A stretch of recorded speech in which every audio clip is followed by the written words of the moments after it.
الشیطان الرجیم بسم اللہ الرحمن الرحیم وَإِذْ قُلْنَا لِلْمَلَائِكَةِ اسْجُدُوا لِآدَمَ فَسَجَدُوا إِلَّا إِبْلِيسَ كَانَ مِنَ الْجِنِّ فَفَسَقَ عَنْ أَمْرِ رَبِّهِ أَفَتَتَّخِذُونَهُ وَذُرِّيَّتَهُ أَوْلِيَاءَ مِنْ دُونِي وَهُمْ لَكُمْ عَدُوٌّ بِئْسَ لِلظَّالِمِينَ بَدَلًا ما اشهدتهم خلق السماوات والارض ولا خلق انفسهم وما كنت متخذ المضلين عضدا صدق اللہ العظیم رب اشرح لي صدری ويسر لي امری واحلل عقدۃ من لسانی یفقہوا قولی آمین یا رب العالمین۔ یہ سورہ کاف کی دو آیات ہیں جو اس وقت میں نے آپ کے سامنے تلاوت کی ہیں، آیت نمبر 50 اور آیت نمبر 51۔ ان میں سے ایک آیت میں مشہور واقعہ جو قرآن مجید نے بار بار بیان کیا ہے، 7 مرتبہ کم از کم بیان ہوا ہے، کہ آدم علیہ السلام جب جنت میں تھے تو شیطان نے کس طرح دشمنی کر کے انہیں جنت سے نکال دیا۔ اور دوسری بات جو اس میں آئی ہے وہ یہ کہ دوسری آیت میں یہ بات آئی ہے کہ اللہ تعالیٰ یہ بتاتے ہیں کہ وہ گمراہوں کو اپنا دوست نہیں بناتے، اپنا دست و بازو نہیں بناتے۔ سورہ کہف کے بارے میں نبی اکرم صلی اللہ علیہ وسلم نے یہ بات بتائی ہے کہ آخری دور میں جو ایک بہت بڑا فتنہ ہوگا قیامت سے پہلے، وہ اتنا بڑا فتنہ ہوگا کہ آدم علیہ السلام کی پیدائش سے لے کر قیامت کی صبح تک اس سے بڑا فتنہ کوئی اور پیدا نہیں ہوا ہوگا، اور وہ فتنہ ہے دجال کا فتنہ، المسیح الدجال کا فتنہ۔ دجل فریب کو کہتے ہیں، دھوکے کو کہتے ہیں، اور دجال بہت زیادہ دھوکے باز، بہت زیادہ فریبی، بڑا مکار۔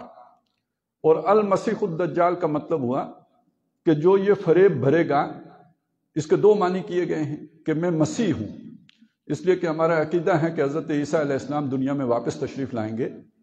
ان کے آنے سے پہلے ایک جھوٹا آدمی آ کر یہ کہے گا کہ وہ جس کا تم انتظار کر رہے تھے کہ میں مسیح ہوں، جو مسیح ہوگا وہ میں بن کے آ گیا ہوں، میں ہی اصل میں وہ مسیح ہوں۔ یہ دھوکہ دے گا۔ ایک معنی اس کا یہ کیا گیا ہے، اور ایک مسیح کا معنی یہاں پہ جو عام انداز ہم اختیار کرتے ہیں، مسیحا، یعنی ہمدرد، بہی خواہ، مصائب کا حل کرنے والا بن کر آئے گا۔ یعنی لوگ ظلم کا شکار ہوں گے، کھانے پینے سے لاچار ہوں گے، جیسے آج ہمارے حالات بن رہے ہیں کہ روزگار ختم ہو رہا ہے، مہنگائی جو ہے وہ سر سے اوپر جا رہی ہے، تو لوگ مصائب کا شکار ہوں گے۔ تو ایک بہی خواہ آئے گا اور آ کے کہے گا کہ تمہارے مسائل کا حل میں کروں گا، اور وہ کچھ نہ کچھ مسئلے حل بھی کرے گا۔ مسیحا، جس معنی میں ہم کہتے ہیں نا ڈاکٹر جو ہوتا ہے اسے کہتے ہیں ڈاکٹر مسیحا ہے، یعنی وہ ہماری بیماریوں کا علاج کرتا ہے۔ تو یہ گویا جو معاشرتی بیماریاں ہوں گی، جو ظلم ہوں گے، ان کے خاتمے کا دعوے دار بن کے آئے گا۔ حقیقت میں ہوگا نہیں، جھوٹے دعوے کرے گا، اور جو علاج بھی کر رہا ہوگا وہ بھی فریب ہوگا، مکاری ہوگی۔ اس لیے اسے کہا کہ جھوٹا، فریبی، دجل کرنے والا، فریب دینے والا بن کر آئے گا، بہی خواہ بن کے آئے گا، ہمدرد، المسیح الدجال۔ اس کے 2 معنی کیے گئے جو دونوں میں نے آپ کو بتا دیے۔ تو حضور صلی اللہ علیہ وسلم نے بتایا کہ جو سورہ کاف ہے یہ اس فریبی کا مقابلہ کرنے کے لیے ڈھال ہے، نور ہے۔ بہت سی روایات ہیں جس میں یہ بتایا گیا کہ سورہ کاف جو مطالعہ کرنے والا ہوگا وہ اللہ تعالیٰ اس کو اس کے فریب سے بچا لیں گے۔ یہ بھی ہے کہ پہلی 10 آیات جو اس پر پڑھے گا تو وہ اس سے محفوظ رہے گا۔ بعض روایات میں آخری 10 آیات کا بھی ذکر آتا ہے۔ جمعے کے دن اس کی تلاوت کی تاکید آئی ہے کہ جو جمعے کے دن اس کی تلاوت کر لے گا تو اگلے جمعے تک اللہ تعالیٰ اس کو ایک ایسی سمجھ عطا فرما دیں گے۔ الفاظ نور کے ہیں جن کا میں ترجمہ یا تشریح کر رہا ہوں، کہ ایسی سمجھ عطا کر دے گا، ایسی نظر عطا کر دے گا کہ پھر وہ دجال جو ہے اسے دھوکہ نہیں دے سکے گا۔ اور بعض جو صحابہ ہیں ان کے عمل سے معلوم ہوتا ہے کہ وہ جمعے کی رات بھی ہے، یعنی جو رات گزر گئی، جمعرات کو آپ رات کو کسی بھی وقت، رات کے پہلے حصے میں یا رات کے آخری حصے میں، تہجد کے وقت یا یہ کہ عشاء کے وقت، عشاء کے بعد آپ اگر اس سورہ مبارکہ کی تلاوت کر لیں تو روایت میں یہ بھی ہے کہ جس جگہ پہ بیٹھ کر کوئی شخص تلاوت کرے گا وہاں سے لے کے خانہ کعبہ تک ایک ایسی روشنی اللہ تعالیٰ پیدا کر دیتا ہے کہ گویا اس کا ایک روحانی تعلق خانہ کعبہ کے ساتھ جڑ جاتا ہے. تو اب اسے وہ کیا فریبی دھوکہ دے گا؟ بہرحال یہ تو اس کی روحانی برکات ہیں، جو بھی فضائل ہیں وہ میں نے آپ کے سامنے رکھے ہیں. لیکن یہ کہ ایک ظاہری تعلق بھی ہے کہ اس سورہ مبارکہ کے میں جو مختلف مضامین بیان ہوئے ہیں اس کا دجال کے فریب سے، دجال کے دھوکے کے ساتھ کچھ نہ کچھ ربط و تعلق ہے. میں ان سارے واقعات کا اس وقت احاطہ نہیں کر سکتا. اس وقت میں وہی بیان کر سکتا ہوں جو میں نے 2 آیتیں آپ کے سامنے پیش کی ہیں. اس میں جو واقعہ آیا ہے، پہلا واقعہ شیطان کا آیا کہ آدم علیہ السلام تھے. آدم علیہ السلام کو اللہ نے جنت میں رکھا اور بتایا کہ کھاؤ پیو، دونوں میاں بیوی جو چاہو کھاؤ پیو. یہ ایک درخت ہے، اس کے پاس نہیں آنا. ذہن میں رکھیے گا، اس بات کو ذرا ذہن میں لے کے جائیں. اللہ نے صرف ایک درخت کے پاس جانے سے منع کر دیا، اس کے پاس نہیں جانا. اور وہ دونوں میاں بیوی بڑے آرام سے، بڑے چین سے، بڑے سکون سے، خوشحالی سے وہ جنت میں رہ رہے تھے. انہیں کوئی نہ تکلیف تھی، نہ کوئی انہیں سردی لگتی تھی، نہ گرمی لگتی تھی، نہ بھوک لگتی تھی، نہ پیاس لگتی تھی. کوئی سختی ان کے اوپر نہیں تھی، آرام سے جنت میں رہتے تھے. ان کے پاس ایک ہمدرد آیا. اس نے کہا آدم، میں آپ کو ایک طریقہ نہ بتاؤں، آپ فرشتے بن جاؤ گے. یہ نہیں کہا کہ تم اللہ کے نافرمان ہو جاؤ. کیا کہا؟ فرشتے بن جاؤ گے. آپ فرشتے اتنے نیک ہو جاؤ گے جیسے فرشتے ہوتے ہیں. اچھا مجھے بتائیے، ہر آدمی یہ کوشش اس کے دل میں ہوتا ہے یا نہیں ہوتا کہ میں نیک بن جاؤں؟ اس کے دل میں ہوتا ہے یا نہیں ہوتا کہ مجھے کوئی روحانی برکتیں حاصل ہو جائیں؟ کوئی میں بھی شف کروں تو بندہ ٹھیک ہو جائے، جس کے سر میں درد ہو میں دم کروں تو اس کا درد جاتا رہے، کسی کے دانت میں درد ہو تو میرے دم سے اس کے دانت کا درد ٹھیک ہو جائے، کسی کے پیٹ میں درد ہو تو میں شف کرنے سے وہ ٹھیک ہو جائے میرے شف کرنے سے. کس آدمی کے دل میں یہ خیال نہیں آتا؟ اور پھر یہ کہ میں اللہ کا لاڈلا بن جاؤں، چہیتا بن جاؤں، میرا حساب نہ ہو، میں اتنا بلند مقام روحانی حاصل کر لوں کہ فرشتوں کی صف میں شامل ہو جاؤں تاکہ اس کے بعد مجھ سے کوئی محاسبہ نہ ہو. تو یہ اللہ کی نافرمانی کے تحت جو ہے وہ، یا اللہ کو کی نیت ایسی نہیں تھی کہ اللہ کی بغاوت کرنا چاہتے، زیادہ نیک بننا چاہتے تھے. اور ایک آدمی آیا، اس نے کہا میں آپ کو نیک بننے کا نسخہ بتاتا ہوں، بڑا آسان سا نسخہ ہے. وہ ایک درخت نہیں ہے، وہ اس کا پھل کھا لیں آپ ایک دم نیک ہو جائیں گے. اور ایک بات اور بھی بتاؤں، آپ کو ایک ایسی زندگی مل جائے گی جو کبھی ختم نہیں ہوگی، کبھی ختم، ہمیشہ کی زندگی مل جائے گی. اچھا یہ بھی آدمی کی خواہش ہوتی ہے، کوئی آب حیات مل جائے جو میں پی لوں اور اس کے بعد نہ مجھے بیماری لگے، نہ دکھ پہنچے، نہ تکلیف ہو، لمبی عمر پاؤں. یہ انسان کے اندر جو ہے نا ہے، یہ خواہش ہے، یہ مٹتی نہیں ہے. ان کی خواہش ہے کہ وہ صدیاں جیتے رہیں. تو یہ لو یعمر الف سنہ، 1000 سال جیتے رہیں، یہ خواہش انسان کے اندر ہے. ان دونوں خواہشات کی بنیاد پر اس نے آ کے ایک دھوکہ دیا اس شیطان نے. وہ اصل میں شیطان تھا، وہ ابلیس تھا، لیکن بن کے کیا آیا تھا؟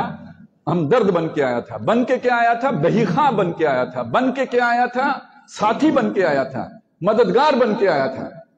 یہ نہیں کہا کہ اللہ کے دشمن بن جاؤ، یہ نہیں کہا کہ اللہ کے مخالف ہو جاؤ، یہ نہیں کہا کہ اللہ کے نافرمان ہو جاؤ. کہا نہیں، اللہ کے زیادہ فرما بردار کیسے ہو جاؤ گے؟ اللہ کا قرب کیسے حاصل ہو جائے گا؟ نیک بندے کیسے بن جاؤ گے؟ یہ کھاؤ. اور جب انہوں نے کھا لیا، اس کے بعد پتہ چلا کہ یہ تو وہ درخت تھا کہ جس سے اللہ نے منع کیا تھا. نافرمانی ہو گئی. اب آپ دیکھیے، یہ نافرمانی دھوکہ کھا کے ہوئی نا، فریب سے ہوئی نا. تو بڑا دھوکے باز کون ہے؟ اس دجال سے بھی بڑا دھوکے باز وہ شیطان ہے. دھوکہ دیا نا، کس کو دیا؟ آدم علیہ السلام کو دیا. ہمیں سبق کیا سکھایا اللہ نے؟ اگر تم شریف آدمی ہو، اگر تمہارے اندر کوئی نیکی کی رمق ہے تو تمہیں بدماش دھوکہ نہیں دے سکتا، تمہیں فراڈیا دھوکہ نہیں دے سکتا. وہ جس میں بڑی بڑی موچیں رکھی ہوئی ہوں ٹھگ، وہ تمہیں دھوکہ نہیں دے سکتا. تم دھوکہ کھاؤ گے شریف آدمی سے، تم دھوکہ کھاؤ گے جس کی شکل نیکوں والی ہوگی، تم دھوکہ کھاؤ گے اس سے جو آ کے دعوے نیکیوں کے کرے گا. بات سمجھ میں آئی ہے میری؟ میں کیا کہہ رہا ہوں؟ آپ فراڈیے سے جو دکھنے ہی میں فراڈیا ہو، کبھی کسی نے اس سے بھی دھوکہ کھائے ہیں؟ کوئی نہیں کھاتا. آپ جب بھی دھوکہ کھائیں گے جس کی شکل مومنوں والی ہوگی اس سے دھوکہ کھائیں گے، جس کی باتیں میٹھی ہوں گی اس سے دھوکہ کھائیں گے۔ میں غلط کہہ رہا ہوں یا صحیح کہہ رہا ہوں؟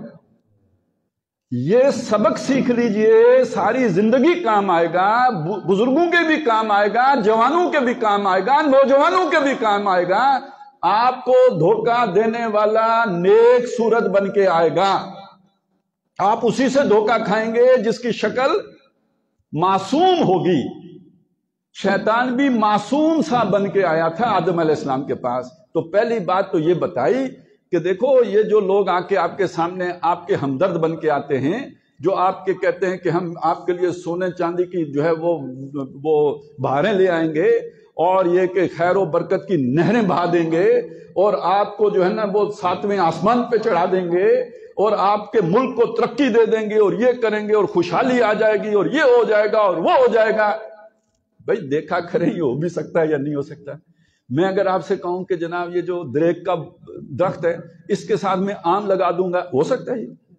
ہاں، تو جب دریک کے ساتھ آم نہیں لگ سکتے تو رات کو سورج نکل سکتا ہے، اور اس سردی میں جس میں ہم بیٹھے ہوئے ہیں گرمی ہو سکتی ہے۔ تو اگر ایک آدمی آ کے الٹی بات کرے تو وہ کیسے پورے ہوگی بھائی؟ نہیں پوری ہو سکتی۔ اسی طرح سمجھیں ایک بچہ ہے، وہ آہستہ آہستہ پڑھ کے کوئی 16 سالوں میں کوئی ڈگری حاصل کرے گا نا۔ کوئی آ کے آپ کو کہے کہ آپ کے بچے کو نہ اسکول جانے کی ضرورت ہے نہ یونیورسٹی جانے کی ضرورت ہے، میں اس کو ویسے ہی ماسٹر کرا دوں گا، تو وہ جتنی بھی اچھی شکل و صورت والا ہو وہ ہے دھوکے باز، وہ آپ کو لوٹے گا۔ جو شے مارکیٹ میں 2 لاکھ کی ملتی ہو، ایک بندہ آپ کو کہتا ہے یہ میں آپ کو 1.25 لاکھ کی لے کے دے دوں گا، ہو سکتا ہے یہ؟ نہیں ہو سکتا۔ یہ ضرور تلا ہوا ہے کسی کام پر، یہ آپ کے ساتھ فراڈ کر رہا ہے۔ جب بھی کوئی شے مارکیٹ سے سستے داموں کو بیچنے کی بات کر رہا ہو، یا تو چھپا کے لایا ہوگا، ایسا ہی ہوگا نا، وہ چوریاں نے کپڑے ڈانگانے گیزو نے نا، یا تو چوری کر کے لایا ہوگا، یا آپ کے ساتھ ٹھگی کرنے کے چکر میں ہے۔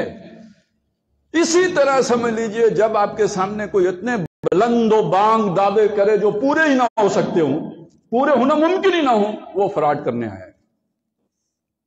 ٹھیک ہے، ایک بات یہ سمجھ لیجئے، پہلی بات یہ سمجھ لیجئے جو دجال ہوگا وہ فراڈیا ہوگا، اور فراڈ جب وہ کرنے کے لیے آئے گا تو وہ کوئی بدماش بن کے نہیں آئے گا، نیک بن کے آئے گا، جیسے شیطان نیک بن کے آدم علیہ السلام کے سامنے آیا تھا۔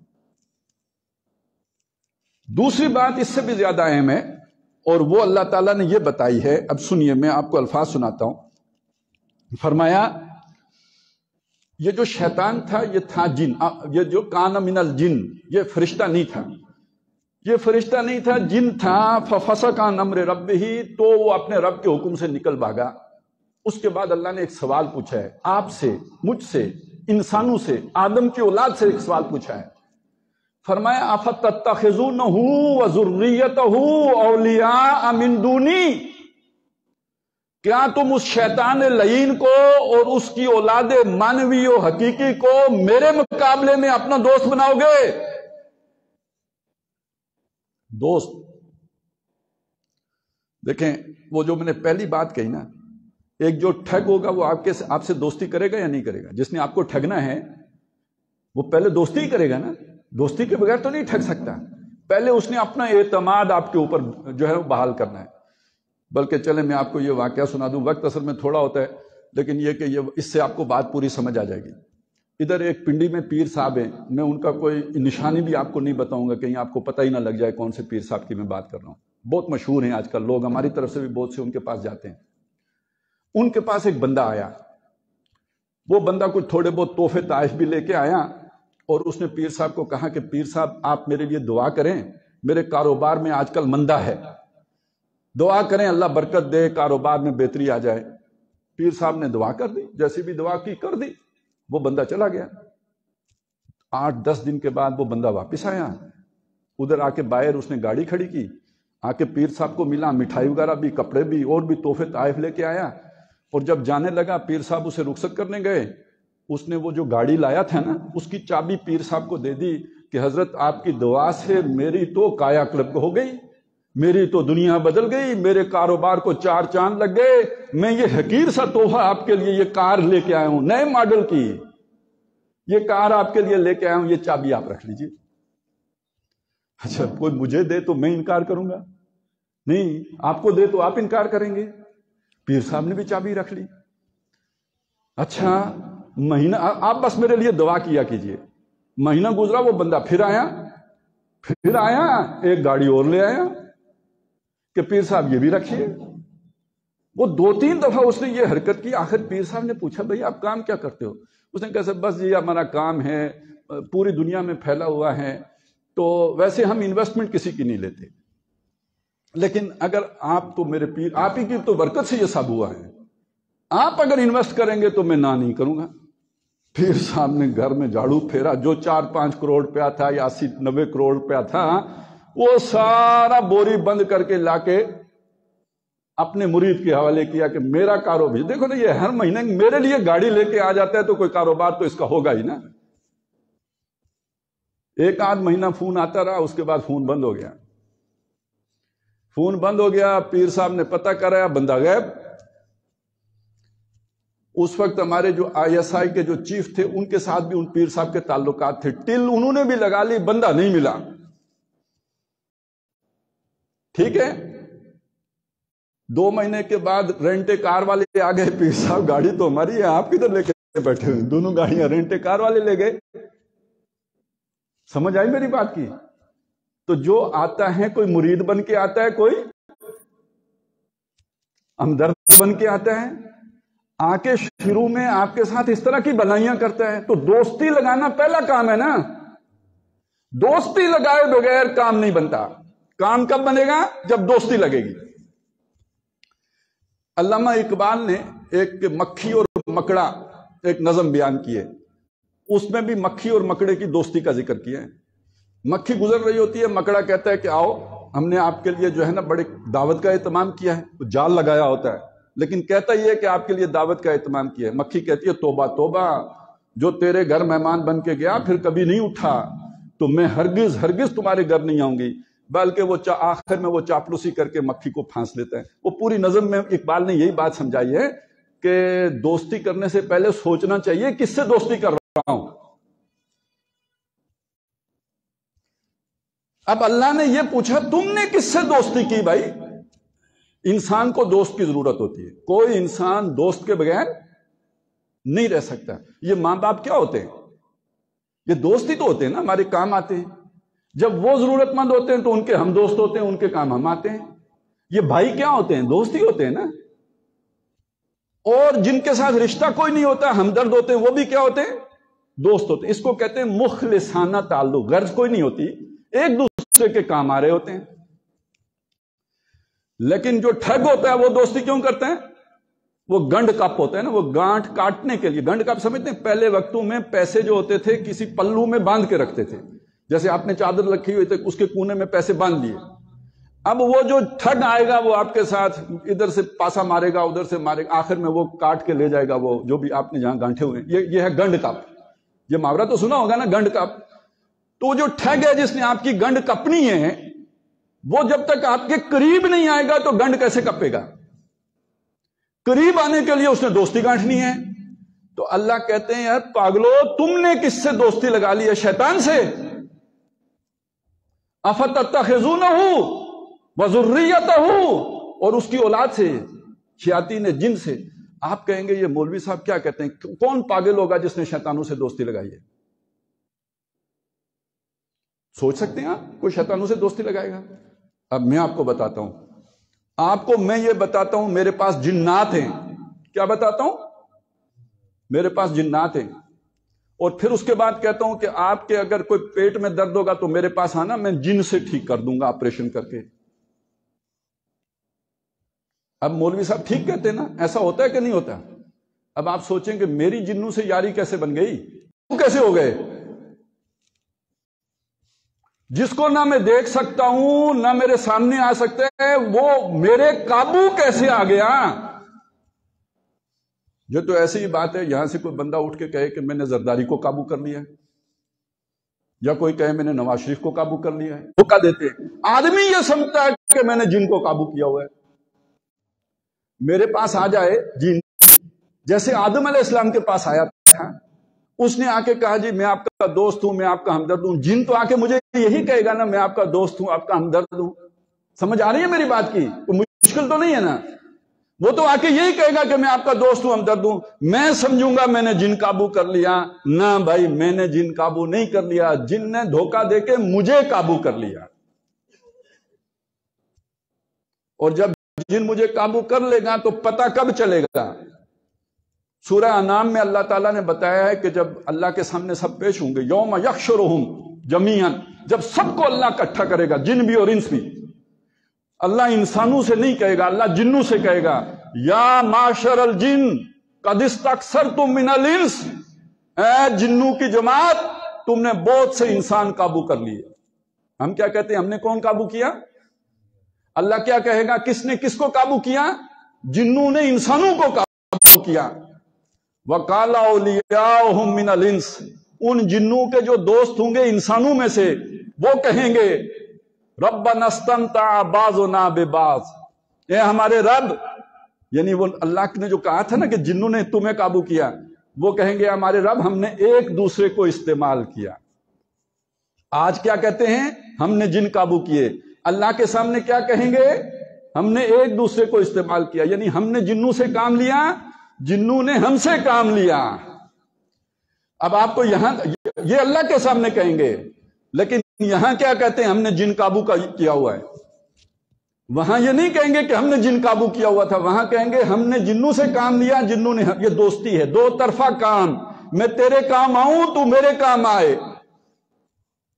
لیکن اللہ نے کیا کہا؟ یہ نہیں کہا کہ تم نے ان سے کام لیا. اللہ نے تو یہ کہا تم سے جنوں نے کام لے لیا، چکر دے دیا، تمہیں الو بنایا، تمہیں بیوقوف بنایا، تمہیں دھوکہ دیا، تم سے فراڈ کیا، جیسے آدم علیہ السلام نے کے ساتھ شیطان نے فراڈ کیا تھا. رَبَّنَا اسْتَمْتَعَ بَعْضُنَا بِبَعْضٍ وَبَلَغْنَا أَجَلَنَا الَّذِي أَجَّلْتَ لَنَا، یہاں تک کہ ہم اس مدت کو پہنچ گئے جو تو نے ہمارے لیے مقرر کی تھی. قَالَ النَّارُ مَثْوَاكُمْ، اللہ کہے گا دونوں کا ٹھکانہ آگ ہے. یہ جنوں سے کام لینے والے اور جنوں کے کام آنے والے، دونوں کا ٹھکانہ آگ ہے. آج اگر میں نے جن سے کوئی کام کروا لیے، میری کوئی شے کھو گئی تھی اور مجھے جن نے لا کے دے دی، کام تو میرا نکل گیا نا. یا مجھے جن نے بتا دیا فلانے بندے نے چوری کیا، ہو سکتا ہے جن کو پتا، ہو سکتا ہے جھوٹ بول رہا ہو، یہ بھی کوئی نہیں پتا سچ بول رہا ہو، لیکن چلے سچ بھی بول رہا ہے. اللہ نے ایک کام سے منع کیا تھا، ان سے دوستی نہیں کرنی. دوستی کر لی تو مجھے بتائیں نا پھر دام میں آ گئے یا نہیں آ گئے، جال میں پھنس گئے یا نہیں پھنس گئے، مکھی مکڑے کے جال میں پھنس گئی یا نہیں پھنس گئی. یہ بات ہے جو کہ افتتخذونہ، کیا تم ان کو دوست بناؤ گے؟ اس کو، وہ جو شیطان ہے، وذریتہ، اور اس کی اولاد کو دوست بناؤ گے، من دونی، میرے مقابلے میں. یہ بات کیوں کہی؟ آپ کو تکلیف تھی تو مجھ سے کیوں نہیں مانگا؟ آپ کے پیٹ میں درد تھا تو مجھ سے دوا کیوں نہیں کی؟ آپ کو جو میں نے عقل دی تھی اس کو استعمال کر کے اپنا علاج کیوں نہیں سوچا؟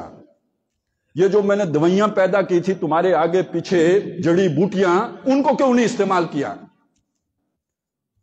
یہ سب آنکھیں دی تھی، کان دیے تھے، عقل دی تھی، یہ کائے کو دی تھی، یہ کیوں نہیں کام میں لائے؟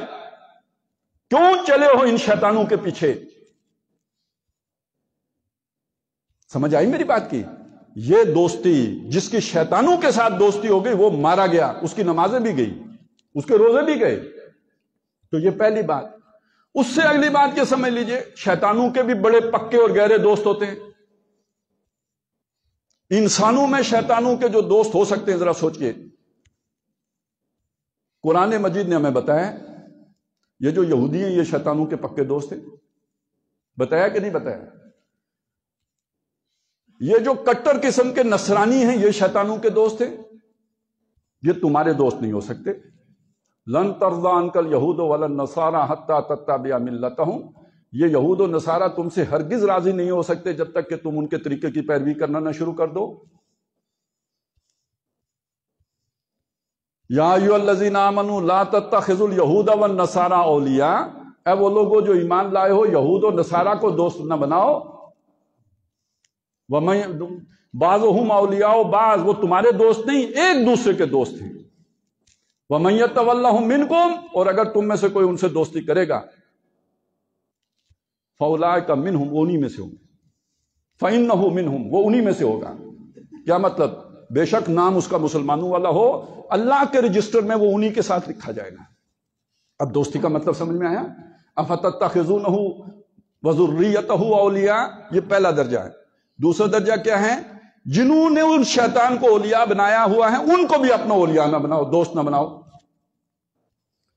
اس سے اگلی بات، ایک اور بات بھی سمجھائے. کچھ لوگ ہیں جیسے جبریل علیہ السلام ہیں، جیسے اللہ کے نبی ہیں، جو خیر کا مجسم خیر ہیں، لیکن اللہ کے مقابلے میں ان کو بھی دوست نہیں بنا سکتے. دوستی رکھو ان سے، لیکن اللہ کے مقابلے میں نہیں، ضد اور ند بنا کر نہیں، مد مقابل بنا کر نہیں، اللہ کی جگہ پر نہیں، اللہ کے نیچے. سورہ بقرہ میں بتایا کہ دیکھیں محبت کا جذبہ اللہ نے ہر انسان کے اندر رکھا ہے. کوئی انسان محبت کے جذبے سے خالی نہیں ہوتا، اور جو محبت کے جذبے سے خالی ہے وہ انسان ہی نہیں ہے. ہر آدمی میں محبت کا جذبہ اللہ نے رکھا ہے، اور کوٹ کوٹ کے رکھا ہے. جس کے اندر یہ ختم ہو جائے اس سے انسانیت ختم ہو گئی. اب اگلی بات یہ دیکھنی ہے کہ یہ محبت کا جذبہ ہونا کس کے لیے چاہیے. قرآن یہ کہتا ہے کہ یہ اللہ کے لیے ہونا چاہیے. لیکن لوگ ہیں جو اللہ کو چھوڑ کر اوروں سے دوستی گانٹتے ہیں اور ان سے محبت کرتے ہیں جیسے اللہ سے محبت کرنی چاہیے. وَمِنَ النَّاسِ مَن يَتَّخِذُ مِن دُونِ اللَّهِ أَندَادًا، ایسے بھی لوگ ہیں کہ جو اللہ کے مقابل، اس کے ضد، اس کے ند، اس کے مد مقابل اختیار کر لیتے ہیں. يُحِبُّونَهُمْ كَحُبِّ اللَّهِ، ان سے محبت کرتے ہیں جیسے اللہ سے محبت کرنی چاہیے. اب آپ سوچئے یہاں پہ کسی کو بھی آپ رکھ دیں، بیوی کو رکھ لیں یا بچے کو رکھ لیں یا باپ کو رکھ لیں یا رشتہ دار کو رکھ لیں یا برادری کو رکھ لیں یا قوم کو رکھ لیں یا قبیلے کو رکھ لیں یا وطن کو رکھ لیں یا کسی بہت بڑے ولی کو رکھ لیں، اگر یہاں پہ رکھ لیں گے تو آپ نے اللہ کے برابر رکھ لیا ہے. یہ تو اللہ کو گوارا دی ہے. اسی سورہ مبارکہ کے آخری رکوع میں فرمایا اَفَحَسِبَ الَّذِينَ كَفَرُوا أَن يَتَّخِذُوا عِبَادِي مِن دُونِي أَوْلِيَاءَ، کیا ان لوگوں نے یہ گمان کیا تھا میرے بندوں کو میرے مقابلے میں اپنا دوست بنا لیں گے؟ بات سمجھے؟ میرے بندے، ایک آدمی اگر یہ سمجھے کہ فلانا کوئی مجھے اللہ سے بچا لے گا، فلانا آدمی مجھے اللہ کی پکڑ سے بچا لے گا، کسی کے طرف حوالے سے اگر یہ تصور کوئی ذہن میں رکھے گا تو پھر اس کا مطلب یہ ہے کہ اس نے در حقیقت اللہ کے مقابلے میں اسے کھڑا کیا ہے. جب اللہ کے مقابلے میں کھڑا کر لیا ہے اب یہ نہیں بچ سکتا. دیکھیں اللہ کو، اللہ سے محبت کرتے ہوئے گناہ بھی ہو جائیں، اللہ سے معافی مانگی جائے، اللہ معاف کر دیتا ہے. آدم علیہ السلام سے گناہ ہو گیا نا، وہ اس دجال کے، اس فریبی کے فریب میں، مکر میں آ کے دانا کھا لیا. دانا کھانے کے بعد جو ہی احساس ہوا، شرمندہ ہو گئے، ندامت ہوئی، پشیمان ہو گئے، جو غلطی ہوئی تھی اس کے ازالے کا سوچا، دل میں جذبات اٹھے، کیا کر بیٹھے، کیا نادانی ہو گئی، الفاظ نہیں مل رہے تھے، منہ میں الفاظ بھی اللہ نے ڈالے. ربنا ظلمنا انفسنا وان لم تغفر لنا وترحمنا لنکونن من الخاسرین. اے ہمارے رب، ہم اپنی جانوں پر ظلم کر بیٹھے ہیں، ہم اپنے ساتھ زیادتی کر بیٹھے ہیں، اپنے اوپر ہی جو ہے وہ ظلم کر لیا ہے ہم نے، اور اگر تو نے ہم پر رحم نہ فرمایا،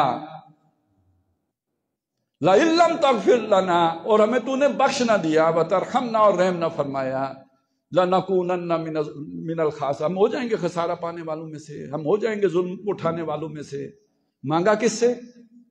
اللہ سے. معاف ہو گیا یا نہیں ہو گیا؟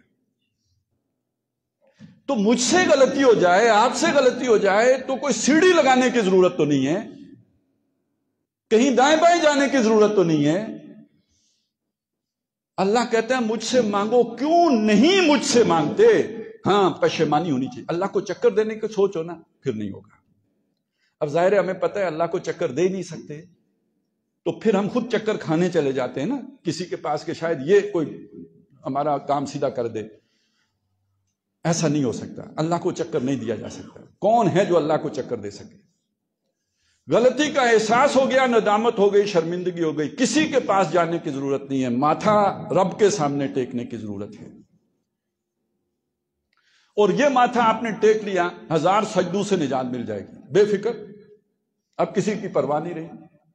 لیکن دوسری طرف آپ فریب کھائیں گے، دھوکہ کھائیں گے، فراڈ، وہی، کیونکہ جس کو پتہ لگ گیا کہ آپ گلٹی ہیں، آپ چاہتے ہیں کہ آپ کو کوئی سکون مل جائے، وہ آپ کو سکون کے 2 بول دے گا، وہ دھوکے کے بول ہوں گے، وہ اللہ سے معاف تو کرا نہیں سکتا، لیکن آپ کو تسلی دے دے گا کہ فکر نہیں کریں.